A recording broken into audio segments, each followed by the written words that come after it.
Hi friends, Srivani కిచెన్కి స్వాగతం. ఈరోజు నువ్వుల భక్షాలు అండి. తెలంగాణలో భక్షాలు అంటారు, ఆంధ్రాలో పోలేలు అంటారు. నువ్వులతో చేస్తున్నానండి. ఎప్పుడు చేసే భక్షాల్లా కాకుండా ఈరోజు వెరైటీగా చేస్తున్నాను. ముందుగా ఒక కప్పు నువ్వులను తీసుకొని వాటిని ఒక గిన్నెలో వేసుకొని ఈ విధంగా వేయించుకోవాలండి. చిన్న మంట మీద వేయించుకొని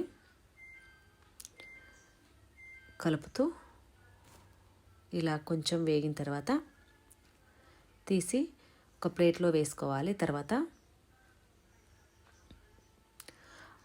అదే కప్పుతోటి ఒక కప్పు చక్కెర అలాగే నువ్వులు కూడా వేసుకొని మిక్సీ పట్టుకోవాలి. ఇలా మిక్సీ పట్టుకున్న తర్వాత ఒక గిన్నెలోకి తీసుకొని మరొక గిన్నెను పెట్టుకొని దాంట్లోకి పొడి మొత్తం వేసుకోవాలి. ఇలా వేసుకొని సన్నని మంట మీద చేయాలండి. ఎక్కువ మంట పెడితే మాడిపోతుంది. ఇలా కొంచెం వేడైన తర్వాత కొంచెం నీళ్ళు పోసుకుంటూ, పాకం పట్టాల్సిన అవసరం లేదండి. ఇలా నీళ్ళు పోసుకొని కొంచెం తడిపితే సరిపోతుంది. ఇలా తడిపిన తర్వాత అదే ముద్దకు వస్తుందండి. దానిని పక్కన పెట్టుకొని మనకు ఎన్నైతే పూలలు చేసుకుంటామో అంత పిండి రెడీ చేసుకోవాలండి. ఇక్కడ 2 కప్పుల పిండి తీసుకున్నాను నేను.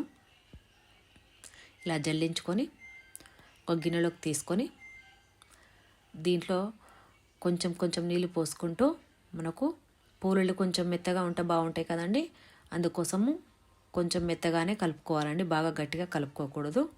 ఎందుకంటే ఇక్కడ పిండితోటే పూలలు చేద్దామండి, ఆయిల్తో కాకుండా.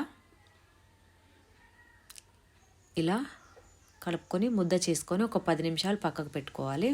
రెగ్యులర్గా చపాతీ తినేవాళ్ళు ఇలా వెరైటీగా చేసి తినండి. వారానికి ఒకసారి చేస్తే ఇందులో నువ్వులు ఉంటాయి కాబట్టి ఐరన్ వస్తుంది. అలాగే మొకాల నొప్పులు ఉంటాయి కదండి, ఆ నొప్పులు పోతాయండి. ఇలా ఖచ్చితంగా చేసుకొని తినండి. వారానికి ఒకసారి చేస్తే సరిపోతుంది. ఇలా అన్నిటినీ ముద్దలుగా చేసుకోవాలి. పిండి మొత్తాన్ని ముద్దలు చేసుకొని మీకు ఎన్నైతే ముద్దలు వస్తాయో అన్ని చేసి పక్కన పెట్టుకొని, మళ్ళీ అలాగే నువ్వుల పిండి కూడా ఉంటుంది కదండి, దాన్ని కూడా ముద్దలు చేసుకోవాలి. ఇలా అన్ని ముద్దలకు సరిపడంత పిండి కలుపుకోవాలి. మీరు ఒకసారి ఇలా చేసి తినండి, చాలా బాగుంటాయి. నేను ఇక్కడ చక్కెర వేసానండి, దానికి బదులు మీరు బెల్లం కూడా వేసుకోవచ్చు. వేసుకొని ఇలా ముద్దలు చేసుకొని చేసుకోవచ్చండి. పాకం కూడా పట్టాల్సిన అవసరం లేదు, కొద్దిగా వేడి చేసి చేసుకోవచ్చండి. ఇక్కడ నేను ఒక చపాతీ ముద్దను తీసుకొని దాంట్లోకి నువ్వుల పొడిని ఇట్లా డిప్ చేయాలండి. ఇలా చేసుకొని రౌండ్గా చేసుకొని చపాతీలు ఆడించుకున్నట్టు లాటించుకోవటమే. ఈజీగా వస్తాయి ఇవి, పలుచగా వస్తాయి మంచిగా. మనం ఇక్కడ పిండి పూసి లాటిస్తున్నాం కాబట్టి చపాతీ ఏ విధంగా వస్తుందో, ఎంత వెడల్పు అంటే అంత వెడల్పు చేసుకోవచ్చు అండి. కాకపోతే నేను కొంచెం వెడల్పు చేశాను, చిన్నగా పెట్టాను కాబట్టి ముద్ద ఇంత సరిపోతుందని నేను చపాతీలాగా చేసేసాను. ఇలా మరొకటి కూడా చేసుకోవాలి. అలాగే పూర్ణం పెట్టుకొని ఇలా చేసుకోవాలండి. మళ్ళీ ఒకదాన్ని లాటిస్తున్నాను చూడండి. ఎంత సన్నగా మీకు ఎంతైతే సన్నగా అనిపిస్తుందో అంత చేసుకోవచ్చు. నేనైతే ఈ విధంగా చేశానండి. ఇలా ఒకదాని తర్వాత మరొకటి అన్నీ లాటించుకొని పెట్టుకోవాలండి. నాకు ఇక్కడ ఒక 12 వచ్చాయండి.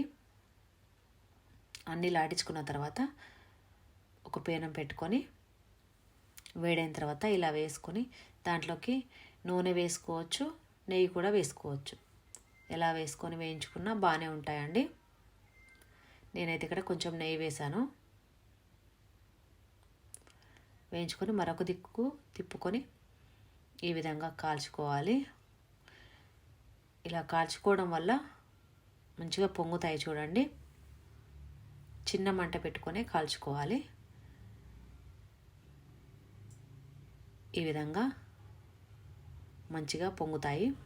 ఇలా అన్నీ మీకు కాల్చి చూపిస్తానండి. ఇలా అన్నీ కాల్చుకున్నాక ఎప్పుడైనా మనం ఎప్పుడు రెగ్యులర్గా చపాతీ చేసుకుంటాం కదండి, అలాగే కొంచెం టైం తీసుకుంటే ఈ భక్షాలు రెడీ అయిపోతాయండి. ఇలా అన్నీ చేసి పిల్లలకు పెడితే చాలా బలం అండి. ఇలా చేసి పెట్టండి. మీకు ఈ వీడియో కానీ నచ్చినట్టయితే ఒక లైక్ అండ్ షేర్, సబ్స్క్రైబ్ చేయండి. పోలేలు మాత్రం చాలా టేస్ట్గా ఉంటాయి. ఖచ్చితంగా మీరు ట్రై చేయాలండి. చూడండి అన్నీ రెడీ అయిపోయాయి.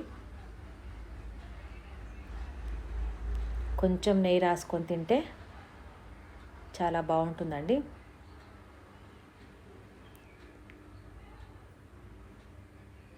చూడండి దాంట్లో పూర్ణం కూడా పల్సగా ఒక లేయర్లా వస్తుంది. తింటే చక్కగా ఉంటాయండి. థ్యాంక్ యూ అండి ఈ వీడియో చూసినందుకు.